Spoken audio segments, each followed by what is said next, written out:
بسم اللہ الرحمن الرحیم انہو کان فریق من عبادی یقولون ربنا آمنا فاغفر لنا ورحمنا وانت خیر الراحمین۔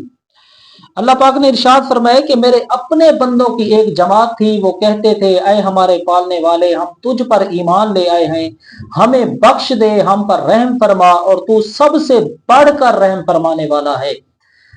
سب تو زیادہ جڑے قریب لوگ اللہ دے وہ اللہ دے انبیاء کرام علیہم الصلوۃ والسلام اللہ دے نبی ہیں۔ ابلیس لعین شیطان وہ اللہ پاک نے ارشاد فرمایا عالم بالا دے اندر اللہ پاک نے آرڈر کیتا فسجد الملائکۃ، تمام فرشتوں کو اللہ نے آرڈر کیتا کہ حضرت آدم علیہ السلام کو سجدہ کرو۔ ابلیس نے سجدہ نہ کیتا، اللہ دی گال نہ منی، آکھیا نہ منیا۔ ایویں ہی حضرت آدم علیہ الصلوۃ والسلام کو اللہ پاک نے ارشاد فرمایا ولا تقربا هذه الشجرۃ، اس درخت دے قریب نہیں بننا، باقی جنت دے وچ تساں کھاؤ پیو، لیکن حضرت آدم علیہ السلام او 10 درخت دے قریب گن، انہاں بھی آکھیا نہ منیا۔ اللہ پاک نے ابلیس کو آکھیا فخرج میری بارگاہ دے وچوں نکل ون، اللہ نے اپنی بارگاہ وچوں دھتکار چھوڑیا۔ اور حضرت آدم علیہ السلام کو اللہ پاک نے ارشاد فرمایا اے بے تساں بھی زمین دے اوتے تشریف گھن لو، لیکن یہ گنو کہ جس وقت نوح زمین دے اوتے تشریف گھن کے آئے، ایک علیہ السلام بن گئے، ایک لعنت اللہ بن گئے۔ ان دی وجہ کیا ہے؟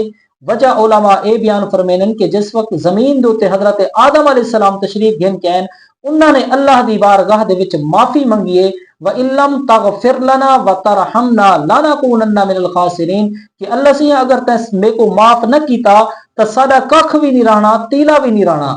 لیکن جڑا شیطان بے ایمان لعین ہے وہ اج تک اللہ تبارک و تعالی دی بارگاہ دے وچ معافی نہیں منگی، ہی واسطے اون دے اج تک لعنتاں پوئیاں پین۔ اور حضرت ابراہیم حضرت آدم علیہ السلام نے اللہ دی بارگاہ دے وچ معافی طلب کر دی ہے، اللہ پاک نے علیہ السلام بنا چھوڑے۔